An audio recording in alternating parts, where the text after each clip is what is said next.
आप सब व्यूवर्स को रामनवमी की बहुत बहुत बधाई जी। आज रामनवमी भी है और हमारे राम लला की जन्मदिन भी है। तो उसी अवसर पे मैंने बनाया है और चने, आलू की घुगनी और दाल वाली पूड़ी और साथ में खीर, जो कि राम लला, हनुमान जी, माता को, गौरी माँ को, इन सभी को, सभी देवताओं देवियों को हम भोग लगाएंगे इन्हीं सब पकवान से। जो कि मैंने इसकी तैयारी कुछ रात में ही कर ली थी। तो इसके लिए मैंने चने को रात में ही अच्छी तरीक़े से धो के और पानी डाल करके फुला के रख लिया था। साथ में चने दाल को भी धोने के बाद अच्छे से फुला के रख लिया था। और चने को थोड़ा सा मैंने पहले बॉईल कर लिया आलू के साथ में। आलू मैं पहले डालना भूल गई थी। उसके बाद छोटे छोटे टुकड़े में आलू को काटा और चने के साथ में ही बॉईल कर लिया है। और उसके बाद इसमें तड़के के लिए मैंने सरसों का तेल लिया है और साथ में जीरा लिया है और मिर्ची ले ली है और अदरक ले ली है कूट करके। और इन सबको अच्छे से फ्राई पहले कर लेते हैं। और साथ ही साथ एक टमाटर लिया है और बॉइल्ड चने जो है हमारे, वो भी रेडी हो चुके हैं, वो भी थोड़े ठंडे हो रहे हैं। साथ ही साथ सूखे मसाले हैं जैसे कि काली मिर्च, धनिया की पाउडर और जीरा पाउडर। इन सबको अच्छे से डाल लेते हैं। और मिर्ची के लिए मैंने हरी मिर्ची ही ली है और साथ ही साथ हल्दी पाउडर। ये रहे हमारे बॉइल चने। तो इसे भी हम आलू और मसाले में एक साथ ही डाल लेंगे और जो भी इसकी पानी होगी उसे भी डाल लेते हैं। और इस तरीके से पहले इसे हम अच्छे से आलू के साथ में मिलाते हुए थोड़ा सा टेस्ट के अकॉर्डिंग इसमें सेंधा नमक डाल लेते हैं और डालते हुए इसे अच्छे से चला लेंगे। और जो थोड़े से हमने बचा के रखे हैं बॉइल्ड चने, उसे भी हम अच्छे से मसल लेते हैं और मसल के इस सब्ज़ी के अंदर ही ऐड करेंगे। आप चाहे तो हाथों से भी मसल सकते हैं या मिक्सर के अंदर भी इसे पीस सकते हैं, लेकिन मैं इस तरीके से हाथों से ही मसल लूँ क्योंकि ये बॉइल्ड वाले चने हैं तो आसानी से ये मसला जाते हैं। और ये सब्ज़ी में जब जाएगी इसके डालूँगी तो बहुत ही टेस्टी सब्ज़ी भी बनेगी और गाढ़ी गाढ़ी सी इसकी ग्रेवी भी बनेगी, क्योंकि ये सब्ज़ी में मसाले बहुत कम पड़ते हैं। इस तरीके से हाथों से अच्छे से मसलते हुए, आप जितना मसल पाओ, ज़रूरी नहीं है कि सारे चने मसला ही जाने चाहिए। जो थोड़े से चने बचाए थे उसे मसल के इसी सब्ज़ी में ऐड कर देती हूँ। और जो आलू हमें दिख रहे खड़े खड़े, उसे करछी की मदद से अच्छे से तोड़ लेंगे।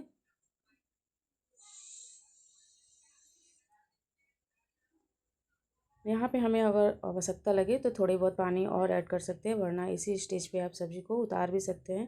तो मैं थोड़ी सी सब्ज़ी को और पकाऊंगी तो थोड़ी सी पानी और डाल देती हूँ और 2-3 मिनट के लिए और इसे पका लेती हूँ। तो देखिए कितनी टेस्टी हमारी सब्ज़ी बनके एकदम से तैयार हो चुकी है। तो जब भी आप भोग वाली सब्ज़ी बनाएं चने आलू की, तो इस तरीक़े से आप ज़रूर बनाएं, बहुत ही टेस्टी लगती है। और ये माता रानी का प्रसाद है, तो आप जिस तरीक़ा से भी बनाएं, हर घर में थोड़े अलग अलग तरीके से भी बनते हैं, तो आप जिस तरीक़ा से भी बनाएंगे तो माता रानी आपके भोग को ग्रहण करके बहुत ही खुश होती है और एक बराबर हर किसी को फल भी देती है। तो आप जैसा बनाते हैं वैसा बहुत अच्छा बनाते हैं और इस तरीक़े से भी आप बना सकते हैं। मेरे कहने का मतलब ये था। और साथ ही साथ मैंने चने दाल को भी बॉइल्ड किया था, जो कि मैंने बताया ही पहले, इसे रात में ही मैंने भिगो दिया था और उसके बाद थोड़ा सा बॉइल्ड कर लिया और इस तरीके से ग्लास की मदद से इसे भी तोड़ लेती हूँ, मसल लेती हूँ। और आप चाहें तो मिक्सर ग्राइंड में इसे भी पीस सकते हैं, लेकिन मैं इसी तरीके से ग्लास से ही तोड़ लेती हूँ। और एक साइड में कढ़ाई को गर्म किया है और थोड़ा सा तेल ले लिया है सरसों का, उसमें जीरे डाल दिया है और थोड़ी सी कटी हुई हरी मिर्च डाल दी है तीखे के लिए, टेस्ट के लिए। और थोड़ी सी, मतलब आधी चम्मच की एक भाग इसमें डाल दी हूँ मैं हल्दी का पाउडर। और इस तरीके से ग्लास से मसलते हुए देखिए हमारे सारे चने दाल अच्छे से टूट चुके हैं। इसे तोड़ने का ये मकसद होता है, अगर इसे अच्छे से ना तोड़ा जाए तो जब भी हम इसमें पूड़ियाँ बनाएंगे, भरेंगे इस चने दाल को, तो हमारी पूड़ियाँ फटने लग जाएगी, इसीलिए अच्छे से इसे तोड़ दिया जाता है। और तोड़ने के साथ ही जैसे ही हमारे जीरे और हल्दी और मिर्ची अच्छे से पक जाएंगे तो कढ़ाई के अंदर इसे डाल लेते हैं और डाल के अच्छे से पका लेते हैं, अच्छे से भून लेंगे इसे। जो भी इसमें गीलापन है इसे हटा लेंगे, एकदम से ड्राई ड्राई से कर लेंगे, झरझर सा, तो कि इसमें पूरियों भरने में बहुत ही आसानी होती है ये और अच्छी भी लगती है। ऐसे गीला गीला सा अच्छा नहीं लगता, लेकिन थोड़ी देर इसे पकाएंगे चूल्हे पे तो एकदम से ये झरझर सा हो जाएगा। मतलब जो भी इसका पानी होगा एक्स्ट्रा वो एकदम से सूख जाएगा। और इसे 5 से 6 मिनट लगेंगे इसे भी भूनने में। और स्वाद अनुसार इसमें भी मैं सेंधा नमक डाल लेती हूँ।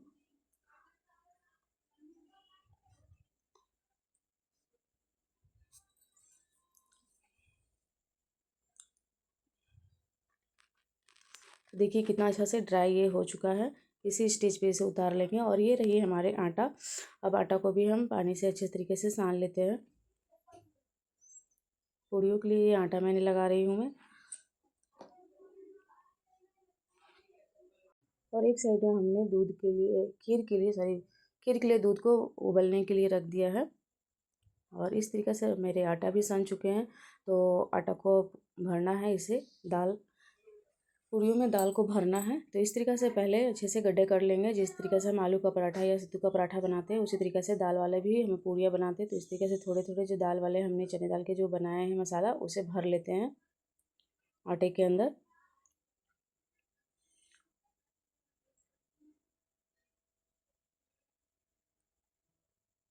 अभी एक ही पूरिया मैंने भरा है और बाकी सबको भी अच्छे तरीके से भर लेते हैं। पहले भर के रख के इन्हें तैयार कर लेते हैं। उसके बाद चूल्हे के पास जाएंगे और घी में इसे तल लेते हैं।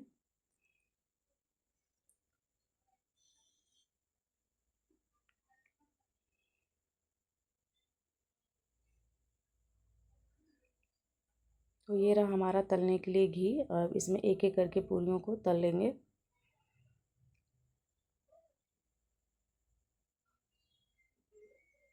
माता रानी को जब भी भोग लगाएं तो देसी घी में ही उन्हें भोग लगाएं पूरियों का।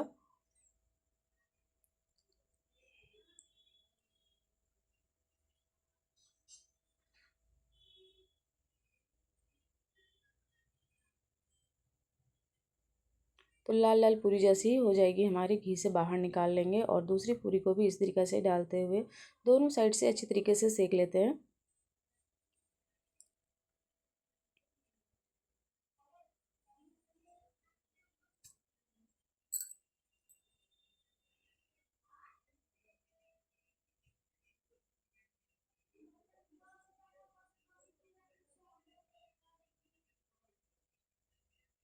माता रानी पूरी खीर की भूखी नहीं है, वो भाव की भूखी होती है। जितना अच्छे से उन्हें भोग लगाइए वो बहुत ही प्रसन्न होकर के भोग लगाती है और खाती है। और इस भोग को जो भी ग्रहण करता है वो तृप्त हो जाता है। बहुत ही टेस्टी बनती है ये वाली भोग, बहुत अच्छी लगती है। तो इस तरीके से मैंने पहले दूध को भी गर्म कर लिया है खीर के लिए और उसके अंदर चावल को भी डाल लिया है और इसमें बॉयल भी आने लग गया है। तो इसमें आवश्यकता मीठा की आवश्यकता के अनुसार इसमें हम चीनी डाल लेते हैं, इलायची डाल लेते हैं, किशमिश को डाल लेते हैं, या जो भी आपके पास ड्राई फ्रूट्स हो उसे आप खीर में डाल लें।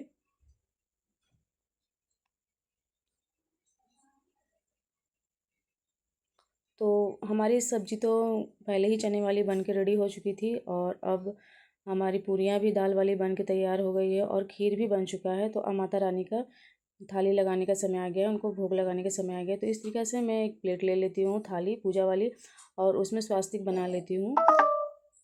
जैसे मुझे आता है उस तरीके से मैं स्वास्तिक बना लेती हूँ। उसके अंदर अक्षत ले लेती हूँ। अब माता रानी को पूरियाँ रख देती हूँ प्लेट में और थोड़ी सब्जी दे देती हूँ,